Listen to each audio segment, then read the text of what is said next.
všetci pri novom videu z kanála Simon Gravitrax. Takže dneska bude trochu iné video ako obyčajne, lebo dneska sa budeme pozerať na jednu úžasnú sítku, ktorú som našiel počas speedrunovania. Takže najskôr toto vyzerá ako celkom normálny spawn. A vlastne nemusíte mať presne taký spawn ako ja, lebo ja keď už som vygeneroval túto sítku, tak som občas sa spawnol kde tu alebo kde bližšie k týmto berezovým stromom. Ale to ešte není také zaujímavé o tejto sítke.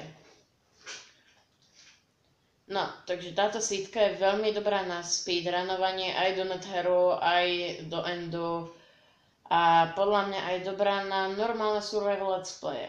Akorát, že smutná správa pre tých, čo hrajú Java edíciu Minecraftu, lebo toto je sítka na PlayStation 3 edíciu, takže tam táto sítka bude úplne iná. A to isté aj na Bedrock edícii Minecraftu. Ale myslím, že na PlayStation 4 bude táto sítka rovnaká. Takže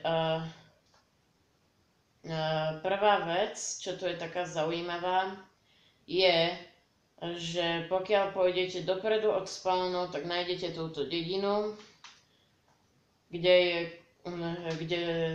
sú mrkvy, čo je veľmi dobré pre speedrunnerov, lebo je to rýchly zdroj jedla. Sice není až taký dobrý, ale na Netherový speedrun napríklad to postačí.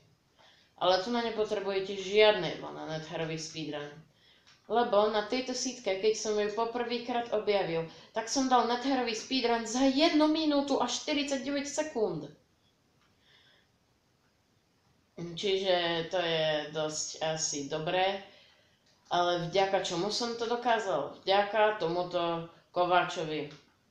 Lebo v čestke si on schováva 10 obsidiánov, železné topánky, 3 zlaté ingoty, 2 chleby a 1 železný ingot a samozrejme nejaké dubové sedeničky. Ale tento loot je úplne super kvôli týmto 10 kúskom obsidiánu, čo práve držím v ruke. A kvôli tomu, že tam aj je železný ingot na to, aby ste si skraftili kresadlo. A keď už hovoríme o kresadle, tak treba ešte štrk, nie? Tak hneď za touto dedinou je takéto malé jazierko, pri ktorom je štrk. Z ktorého si môžete skraftiť kresadlo. A keď tu postavíte Nether portál hneď pri tomto jazierku, tak som objavil takú zaujímavú vec o tejto sítke tiež. Že máte garantované, že váš Nether portál bude niekde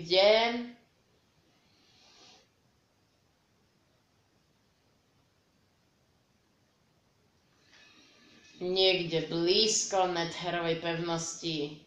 Tak ak sa to trvalo o mnoho dlhšie, než som si myslel, že to bude trvať. Takže ako vidíte, tento portál je doslova obkolesný Netherovou pevnosťou, čo je úplne super. A no, tú častku som ešte doteraz nevidel, tak som sa tam chcel pozrieť. A dokonca v tejto pevnosti môžete tu nájsť v čestkách, je tu trochu železa, zlatý meč po ceste. A ešte tu je aj zlatý chestplate, 2 zlaté ingoty a zlatý meč, čo je super, lebo máte už aj nejaké vybavenie na boj proti blazom. Sice to nie je nič moc, ale lepšie než nič. A pokiaľ pôjdete tadeto, tak nájdete túto miestnosť, čo je veľmi kľúčová pre tento speedrun, lebo pokiaľ pôjdete za túto miestnosť, rovno tak nájdete blazový spawner. Čo je samozrejme veľmi užitočné. A ozaj, ja som zabudol, teraz som sa omylom vrátil k tomu blazovému spawneru. Ale zabudol som na jednu vec, že taký zaujímavý fakt o tejto sítke, že pokiaľ pôjdete kde sem, čo je dosť blízko toho blízového spawneru, a tu pri tejto stene postavíte Nether portál, tak vás to tiež dostane na také špeciálne miesto v normálnom svete. Tak sa na ňu poďme pozrieť.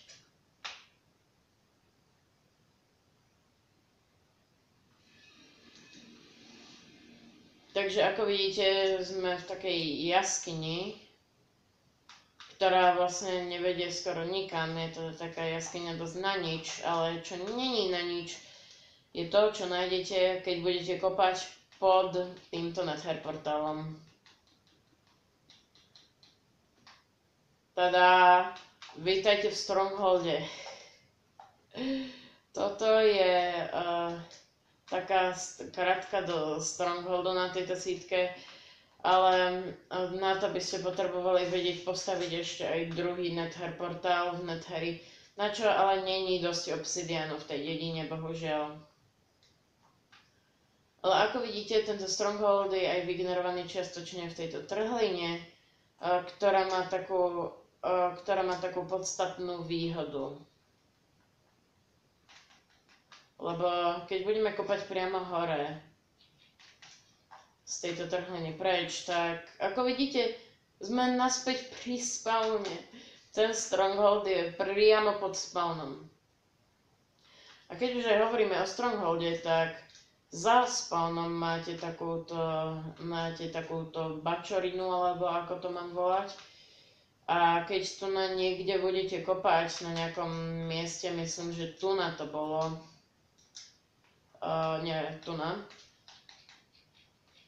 tak nájdete toto. Toto je portálová miestnosť a hej, táto sítka má takú nevýhodu síce, že potrebuje až 12 ender očí na naplnenie toho portálu, ale myslím, že to nie je až také zlé na to, že čo všetko ostatné pre nás táto sítka má. Ale ja vám veľmi odporúčam aj počas speedrunu, aby ste tu proste kopali v tejto bačorine pre portálovú miestnosť a nie kde tu pre Stronghold samotný alebo pre tú trhlinu, lebo ten Stronghold je asi najväčší Stronghold, aký som v živote videl. Je tam strašne veľa chodbičiek všade. Čiže vám odporúčam kopať v tej bačorine. Tak, ale čo máme ďalej na tejto sítke je za touto dedinou, pokiaľ pôjdete ešte ďalej, tak to je púštna pyramída, v ktorej toho síce až tak veľa užitočného není, ale je tu aspoň jedno zlaté jablko, nejaké železné ingoty a samozrejme dosť blokov na to, aby ste sa odtiaľto dostali. Nejaké emeraldy, ale je to zlaté jablko. A vlastne máte tu aj sedlo, pokiaľ toto je nejaký váš survival let's play, tak sa vám to zíde. Je tu aj enchantovacia kniha na Power 1, teda Power 1, keď už chcem rozprávať po slovensky. A ďalej od tejto púštnej pyramídy máme ďalšiu dedinu, čo je tiež veľmi dobré. A v tejto dedine je dokonca tiež kováč, v ktorom síce není veľa užitočných vecí. Hlavne nie pre speedrunnerov. Sú tu 2 železné brnenie na koňa, 2 jablka, 1 železný ingot, 3 zlaté ingoty. Ako videl som aj lepšie looty od kováčov, ale aspoň to, že máte toľko dedinčanov hneď pri spawne, je úžasné. A hneď za touto dedinou máte ďalšiu púštnu pyramídu, za ktorou je hneď woodlandová vila. Čiže toto je tiež super. A v tejto púštnej pyramíde tiež toho není až tak veľa užitočného. Máte tam ďalšie 2 sedlá, nejaké lanka, zhnité mäso, púštny prach, emeraldy, ďalšie sedlo, Tam sú až 4 sedlá, ale toto je dosť užitočné. Lebo v tejto pyramíde sa nachádza enchantovacia kniha na Silk Touch, čo je dosť užitočný enchant. A dokonca aj táto vila má pre vás niečo veľmi užitočné. Pokiaľ pôjdete priamo k tomuto oknu, a je veľmi dôležité vojsť cez okno, lebo znútra táto miestnosť, presne táto, nemá vchod, ale podľa mňa by to nemal byť problém. Stačí sa vystavať nejakými blokami hneď k tomuto oknu a rozbiť ho. No, tak v tejto miestnosti nájdete niečo takéto, čo je dosť zaujímavá štruktúra, v ktorej ale môžete nájsť veľa kúskov obsidiánu. Poďme ich rovno spočítať. 1, 2, 3, 4, 5, 6, 7, 8, 9, 10, 11, 12, 13, 14, 15, 16, 17, 18, 19 kúskov obsidianu a uprostred tejto divnej štruktúry ešte máte aj jeden diamantový blok, čo je úplne úžasné. Čiže pokiaľ je toto nejaký váš survival let's play alebo možno aj speedrun, tak vám odporúčam sem prísť do tejto miestnosti a zobrať si ten diamantový blok. Aj keď vlastne počas speedrunu sa to nedá, lebo ten diamantový blok je obkolesený obsidiánom a nemáme ešte diamantový krompáč na tomto speedrune, čiže to by bolo dosť ťažké rozbiť. No a ďalej, čo tu je také zaujímavé, je... Aha, toto je presne to miesto. Pokiaľ nájdete túto horu presnú, tak nájdete aj niečo dosť zaujímavé, pokiaľ budete kopať pod ňu. Presne tu na to je. Ako vidíte, práve sa nachádzam vo veľkej trhline, ku ktorej je vlastne aj taká malá diera z povrchu, na ktorú som zabudol poukázať. Je to taký jednoduchší spôsob, ako sa tam dostať. A dokonca síce môžete jednoducho pustiť vodu a skočiť tam a potom aj vyplávať hore tou vodou naspäť. Ale čo je na tejto trhline zaujímavé je, že je spojená s ďalšou trhlinou, ktorá ide ešte hlbšie. A to je veľmi vzácne. Trhlina spojená s trhlinou. Jednoducho veľmi vzácne to je. A keď pôjdete na dno tejto trhliny a budete preskúmavať tieto jaskyne, tak nájdete veľa lávy a samozrejme aj veľa rôznych dobrých vecí, ako železo, redstone, zlato a možno aj nejaké diamanty. A táto jaskyňa aj tu presne vedie k veľa láve. Aj tu je veľa lávy na tejto sítke. Tak to je tiež taká jedna vec, tam môžete postaviť aspoň 50 nether portálov, aj keď to som ešte neskúšal na tejto sítke. A teraz sa iba chcem rýchlo dostať hore. Tak, už sme hore. A pokiaľ pôjdem vlastne od tejto hory týmto smerom, tak nájdeme aj niečo ku kráse tejto sítky. A po ceste je tu aj ďalšia trhlina na ťaženie rôznych vecí. Ale čo je tu také pekné, je taká hornatá formácia presne tu na. Je tu taký pekný previs, pod ktorý by sa možno aj hodil taký malý krásny domček. To by sa celkom hodilo. Ale to je asi všetko na túto sítku. A ešte jednu vec som vám chcel dneska ukázať. Je to taký veľmi krátky videoklip, v ktorom ja speedrunujem do Netheru na tejto sítke. Tak si ho užite. Takže toto bude Netherový speedrun na tejto úžasnej sítke. A ešte jedna vec, že toto nie je môj prvý pokus a ideme. Môj prvý pokus vlastne bol, keď som objavil túto sítku a vtedy som mal čas 1 minúta a 49 sekúnd. Čiže dúfam, že tentokrát to bude trochu lepšie.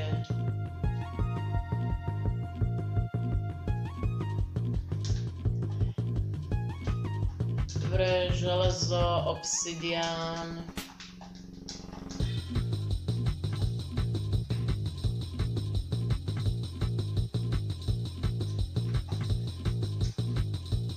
Dobre, teraz dúfam, že dostanem flint skoro, dostatočne skoro. Prosím, prosím, prosím, prosím, prosím.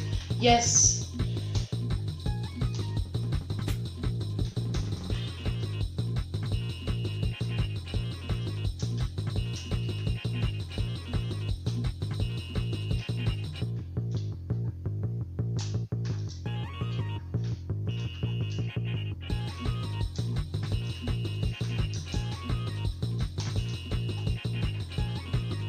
Takže zastaviť stopky. 1 minúta 10 sekúnd, 4 stotiny.